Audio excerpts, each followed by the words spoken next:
Hello everyone, आप सभी का बहुत बहुत स्वागत है। आज की क्लास में पुनः हम सभी 10 प्रश्नों को देखने वाले हैं और ये 10 प्रश्न मोस्ट इम्पॉर्टेंट प्रश्न हैं। प्रगतिवाद प्रैक्टिस सेट 3 के माध्यम से हम इन प्रश्नों को देखेंगे और इसके साथ साथ जो महत्वपूर्ण कंटेंट है उन्हें भी हम सभी देखेंगे। और बताना चाहूँगी कि ये UP TET, TGT, PGT, Bihar शिक्षक भर्ती टीआरई 4.0 जीआईसी प्रयोक्ता परीक्षा के लिए बहुत ही इम्पोर्टेंट क्लास है। इसमें ऐसे प्रश्नों को सम्मिलित किया गया है जो परीक्षा में आपको हूबहू देखने को मिलेंगे। तो आज की क्लास में हम देखेंगे प्रगतिवाद का जो है तीसरा प्रश्न क्या है। प्रैक्टिस सेट 3 का पहला प्रश्न, निम्नलिखित रचनाओं में से कौन सी नागार्जुन की लिखी रचना है। ऑप्शन ए है डूबते मस्तूल, बी है प्यासी पथराई आंखें, सी है स्मृति की रेखाएं, डी है दो एकांत। ठीक है, निम्नलिखित रचनाओं में से नागार्जुन की लिखी रचना है तो स्मृति की रेखाएं। प्रश्न संख्या 1, स्मृति की रेखाएं। करेक्ट आंसर हमारा सी हो जाएगा। सी वाला ऑप्शन हमारा सही हो जाएगा। प्रश्न संख्या 2 देखेंगे। प्रगतिवाद डैश डैश डैश प्रगतिवाद का आधार है। डैश डैश डैश प्रगतिवाद का आधार है। ऑप्शन ए है रहस्यवाद, बी है प्रकृतिवाद, सी है हालावाद, डी है द्वंद्वात्मक भौतिकवाद। प्रश्न संख्या 2 और इसका करेक्ट आंसर हो जाएगा द्वंद्वात्मक भौतिकवाद। ठीक है, डी वाला ऑप्शन हमारा सही हो जाएगा।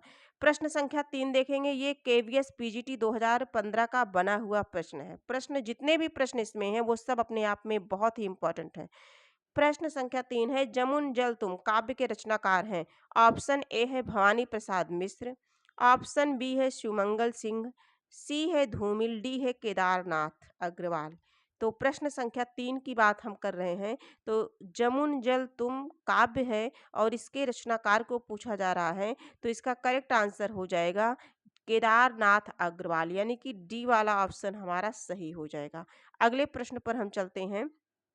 अब यहाँ कुछ तथ्य हैं जो परीक्षा में आ सकते हैं, यहाँ से प्रश्न बन सकता है तो इन्हें हम सभी देखेंगे। जमुन जल तुम काव्य के रचनाकार केदारनाथ अग्रवाल हैं। केदारनाथ अग्रवाल अपनी काव्य यात्रा के आरंभिक दौर में बालेंद्र उपनाम से रचना करते थे। केदारनाथ जी पहले किस नाम से, प्रारंभ में बालेंदु नाम से रचना करते थे। इनके द्वारा रचित काव्य है युग की गंगा, नीर के बादल, फूल नहीं रंग बोलते हैं, आग का आईना, हे मेरी तुम, मार प्यार की थापें, कहे केदार खरी खरी इत्यादि। ठीक है, कहे केदार खरी खरी इत्यादि। ये सारी रचनाएं जो है किसकी हैं, ये सारी रचनाएं जो है केदारनाथ अग्रवाल की हैं। ये जितनी रचनाएं हैं सभी इंपॉर्टेंट हैं। अगले प्रश्न पर हम पढ़ते हैं। प्रश्न संख्या 4, प्रगतिशील लेखक संघ की किस स्तर की संस्था है। ऑप्शन ए है राष्ट्रीय, बी है राज्य स्तरीय, हाँ ये आगे यहाँ भी होना चाहिए था, यहाँ सी है अंतरराष्ट्रीय और डी है हिंदी भाषी प्रांतीय।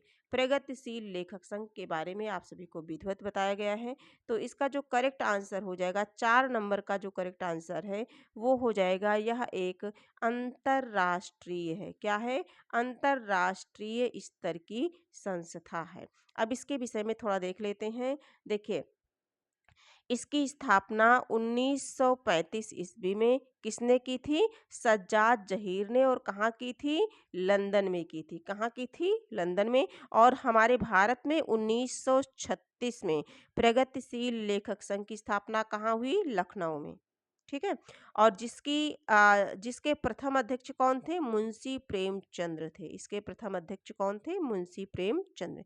यह एक कैसी है, तो अंतरराष्ट्रीय संस्था है और इसकी स्थापना 1935 ईस्वी में सज्जाद जहीर ने लंदन में की और 1936 ईस्वी में लखनऊ में इसकी स्थापना हुई अपने यहाँ, और जिसके अध्यक्ष जो है मुंशी प्रेमचंद्र थे। ठीक है, अगले प्रश्न पर चलेंगे। प्रश्न संख्या 5, मैं उस जनपद का कवि हूँ। काव्य रचना किस कवि की है। मैं उस जनपद का कवि हूँ, नागार्जुन, त्रिलोचन, रांगे, राघव, केदारनाथ अग्रवाल। प्रश्न संख्या 5 तो ये त्रिलोचन की है। किसकी है, त्रिलोचन की। करेक्ट आंसर हमारा बी हो जाएगा। अगले प्रश्न पर हम चलेंगे। प्रश्न संख्या 6 देखेंगे। त्रिलोचन का वास्तविक नाम है। ऑप्शन ए है वासुदेव सिंह, बी है त्रिमूर्ति सिंह, सी है त्रिलोकीनाथ, डी है मनमोहन सिंह। ठीक है, प्रश्न संख्या 6 तो इसका करेक्ट आंसर हो जाएगा वासुदेव सिंह अग्रवाल, वासुदेव सिंह अग्रवाल। ठीक है, करेक्ट आंसर ये हो जाएगा। देखिए ये कितनी बार बना है प्रश्न, इसलिए मैंने इसके कंटेंट को भी सम्मिलित कर लिया है। यूपी पीजीटी 2005 में आया था, 3 में आया था, 4 में आया था। ठीक है, इनका वास्तविक नाम वासुदेव सिंह था, इनका उपनाम त्रिलोचन। मुक्तिबोध ने त्रिलोचन को अवध का किसान कवि कहा। क्या कहा? अवध का किसान कवि कहा। इनके द्वारा रचित काव्य ग्रंथ धरती, गुलाब और बुलबुल, दिगंत, ताप के ताए हुए दिन, शब्द, मैं उस जनपद का कवि हूँ, अर्घान तुम्हें सौंपता हूँ, फूल नाम है एक, अनकही कुछ कहनी। ठीक है, अनकहनी कुछ कहनी, ये इत्यादि, ये सभी रचनाएं किसकी हैं? ये सभी रचनाएं त्रिलोचन की हैं। अगले प्रश्न पर चलते हैं। प्रश्न संख्या 7, किस कवि का संबंध प्रगतिवाद से नहीं है? किस कवि का संबंध प्रगतिवाद से नहीं है? रामदरस मिश्र, मुक्तिबोध, त्रिलोचन, नागार्जुन। प्रश्न संख्या 7, इसका करेक्ट आंसर हो जाएगा प्रगतिवाद से, तो रामदरस मिश्र करेक्ट आंसर ये हो जाएगा। और ये सभी प्रगतिवाद से हैं, हम सभी पढ़ते ही आ रहे हैं, तो यही एक ऑप्शन है, रामदरस मिश्र हो जाएगा।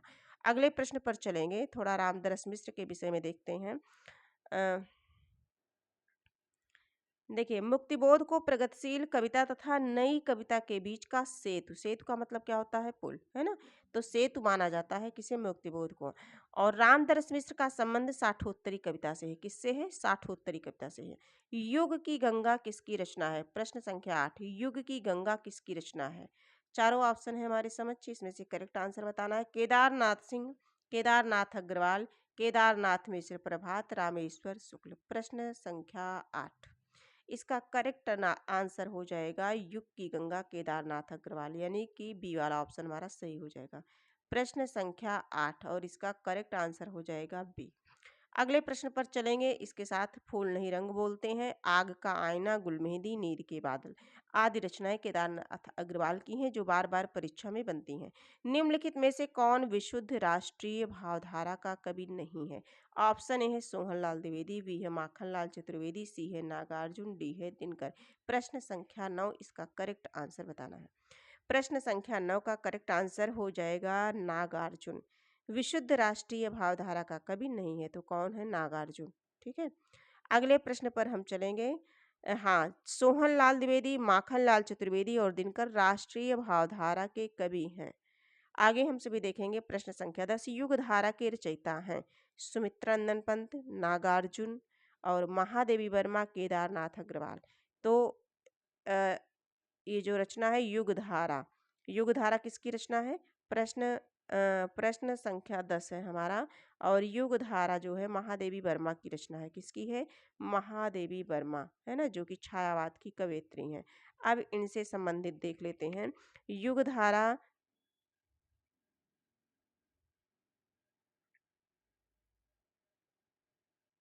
एक मिनट, ये महादेवी वर्मा का नहीं है, बल्कि किसका है? नागार्जुन का है। ठीक है, युग धारा, सतरंगे पंखों वाली, प्यासी पतराई आंखें, भस्मांकुर, तालाब की मछलियां, तुमने कहा था, ये सभी नागार्जुन की हैं। यहाँ ऑप्शन में थोड़ा सा मिस्टेक हो गया है। ठीक है, यहाँ पर बी होना चाहिए, बस सही हो गया। और पुरानी जूतियों का कोरस नागार्जुन की प्रमुख काव्य कृतियां हैं। और देखिए, आगे देखेंगे, नागार्जुन कृत भस्मांकुर एक खंड काव्य है जो बरवे छंद में है। ये सारे फिर से रिवीजन कर लेते हैं हम सभी, जैसे युग धारा, सतरंगे पंखों वाली, प्यासी पतराई आंखें, भस्मांकुर इंपॉर्टेंट है, तालाब की मछलियां, तुमने कहा था 1980, खिचड़ी विप्लव देखा हमने, है ना, हजार हजार बाहों वाली, पुरानी जूतियों का कोरस, ये सारी चीजें किसकी हैं? नागार्जुन की हैं। यहाँ बी होना चाहिए। अगले प्रश्न पर हम चलेंगे। प्रश्न संख्या 11, जो इस क्लास का आखिरी प्रश्न है। एक हथौड़ा वाला घर में और एक हथौड़ा वाला घर और हुआ किसकी पंक्ति है? एक हथौड़ा वाला घर और हुआ किसकी पंक्ति है? केदारनाथ अग्रवाल, राम कुमार वर्मा, रामदरस मिश्र, शिवमंगल सिंह सुमन। प्रश्न संख्या 11, इसका करेक्ट आंसर हो जाएगा केदारनाथ अग्रवाल। क्या होगा? केदारनाथ अग्रवाल। ठीक है, केदारनाथ अग्रवाल प्रगतिवाद के प्रमुख कवि हैं। और इतने सारे क्वेश्चन को हम लोगों ने देखा आज की क्लास में। टोटल हम सभी 10 प्रश्न करते हैं कम से कम, लेकिन अधिकतर अगर पीडीएफ में 15 या 20 या 12-13 जो भी हो जाता है, उतना कवर करने की कोशिश करते हैं। तो आज की क्लास में हम लोगों ने 11 प्रश्नों को देखा और ये 11 प्रश्न बहुत ही इम्पोर्टेंट हैं हिंदी से संबंधित समस्त प्रतियोगी परीक्षा के लिए। तो ये क्लास देखना ना भूलें और ये क्लास अगर आपको उपयोगी लगे तो आप इसे लाइक, सब्सक्राइब, शेयर करना मत भूलिए और कमेंट में अपने आंसर, अपने स्कोर ज़रूर बताएँ कि आपका कितना सही हुआ। इसी तरह से प्रश्नों को पाने के लिए आप प्रियंका हिंदी एकेडमी चैनल को सब्सक्राइब कर लें, जिससे परीक्षा से संबंधित कोई भी क्लास हो वो आप तक सरलता से आप तक पहुँच जाए। और इसके साथ-साथ हम सभी हिंदी व्याकरण की भी करते हैं प्रैक्टिस। कभी-कभार जो है समय अभाव के कारण नहीं हो पाती है, उसके लिए मैं क्षमा प्रार्थी हूँ। बाकी प्रतिदिन आप सभी को एक टॉपिक पर क्वेश्चन पूरा मिलता है, जहाँ से प्रश्न परीक्षा में बनने हैं, वो चाहे यूपी टेट हो, चाहे टीजीटी, पीजीटी हो। जो भी हिंदी से संबंधित परीक्षा है, उन सभी के लिए बहुत ही इम्पोर्टेंट है हिंदी व्याकरण, तो उस क्लास को भी देखना मत भूलें। कोशिश यही है कि जैसे ही हमें समय मिलता है मैं जो है जीआईसी प्रवक्ता हाँ जीआईसी प्रवक्ता परीक्षा जो होने वाली है अभी लगभग 1 महीने का समय है हम लोगों के पास। तो उसमें हिंदी में जो संस्कृत का पार्ट है, जो बहुत डीपली नहीं पूछा जाता लेकिन फिर भी हमें उसे पढ़ने की बहुत ही ज़रूरत है। तो कोशिश यही रहेगी यदि क्लास जो है चलेगी, अगर कुछ लोग देखेंगे, कमेंट करेंगे, शेयर करेंगे, तो अगर क्लास की संख्या रहेगी तो उन्हें भी कंटेंट को और प्रश्नोत्तरी के माध्यम से, प्रीवियस ईयर क्वेश्चन के माध्यम से उन्हें भी सम्मिलित करने की पूरी हमारी कोशिश रहेगी।